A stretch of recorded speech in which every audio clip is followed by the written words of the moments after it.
ज्ञान motivation trick में आपका स्वागत है। वीडियो को लाइक करके सब्सक्राइब जरूर कीजिएगा। चलते हैं वीडियो की ओर। जो वाणी अच्छी है, स्तुति योग्य है और पंडितों द्वारा सराहनीय है, उस वाणी के 5 लक्षण हैं। कौन से 5? वह सही समय पर, सत्य, मृदु, सुस्पष्ट, प्रेमपूर्ण वाणी है। जैसे गहरा तालाब शांत और साफ होता है, वैसे ही ज्ञानी जन धम्म शिक्षा ग्रहण करने से शांत होते हैं।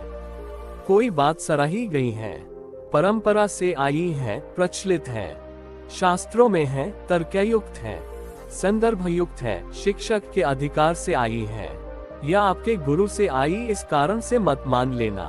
पर अगर आपको लगता है कि यह अच्छा है, स्तुति योग्य है, पंडितों ने सराहा है और इसके आचरण से खुशी और लाभ होगा, तभी उसे अपनाएं।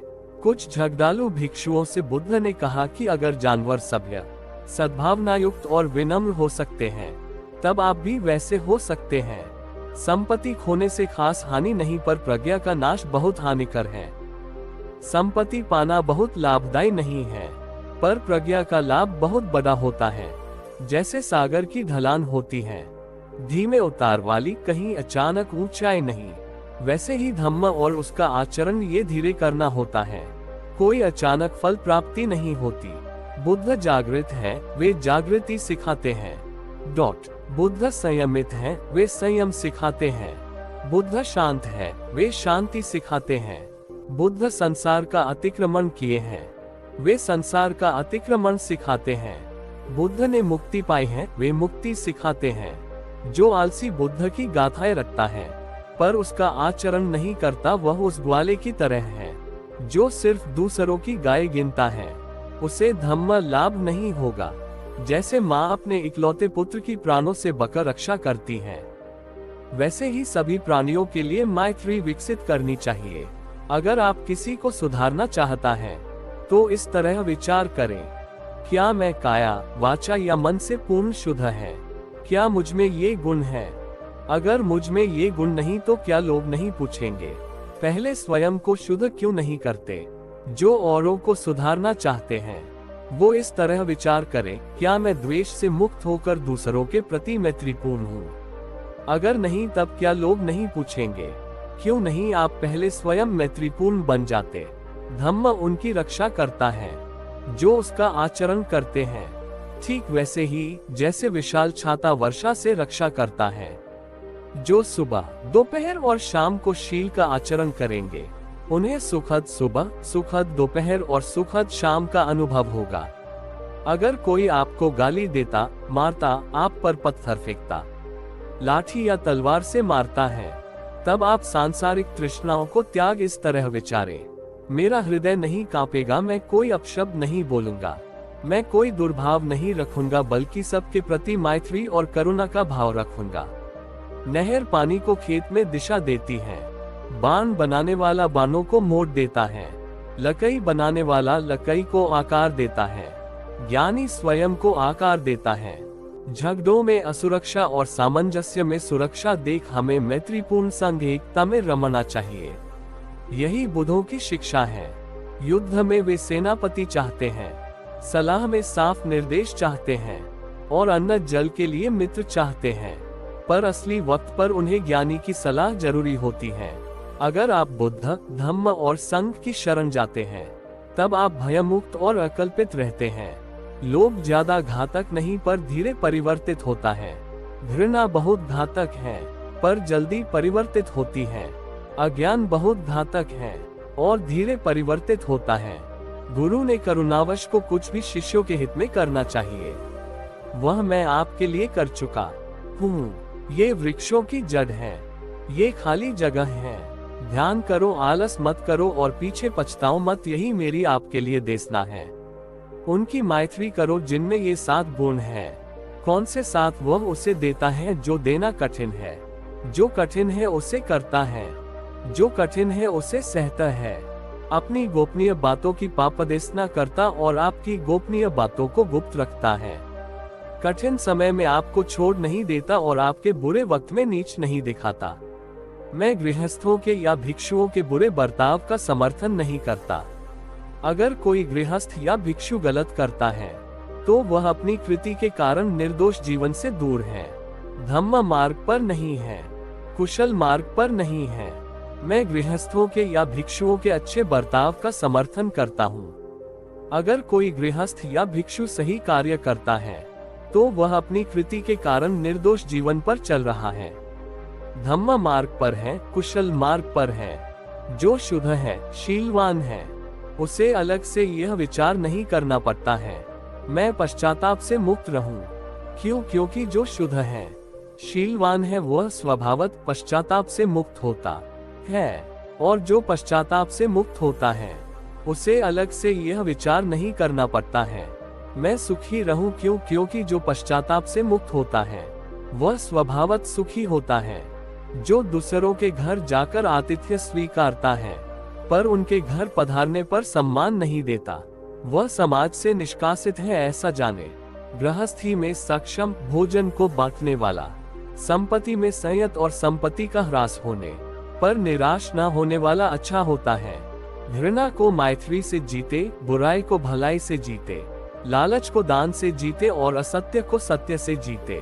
जिनकी काया, वाचा व मन कुशल कार्य करते हैं वह स्वयं के उत्तम मित्र होते हैं।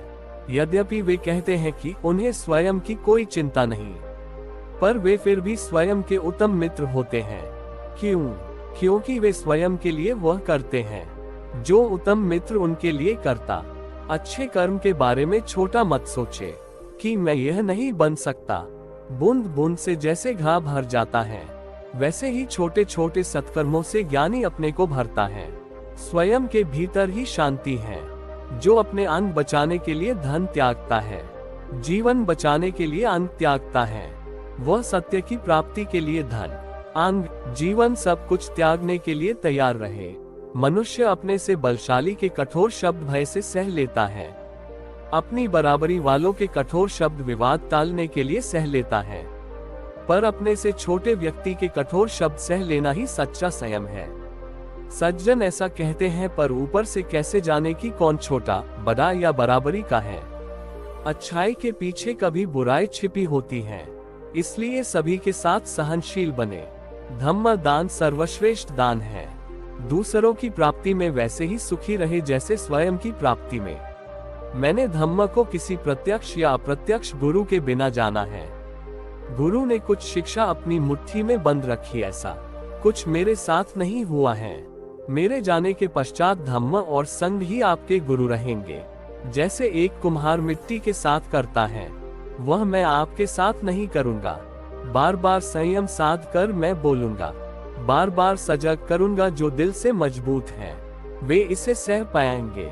जो धन्यवाद व अनुग्रह से भरा, प्रेमपूर्ण मित्र, दृढ़ श्रद्धा रखने वाला, दुखियों की विनयपूर्वक मदद देने वाला है, वो अच्छा मनुष्य होता है। सत्कर्मी वर्तमान में भविष्य में भी सुख पाता है। अपने सत्कर्मों को याद कर वह सुख भोगते हैं। बुराई त्याग दो, ये संभव है।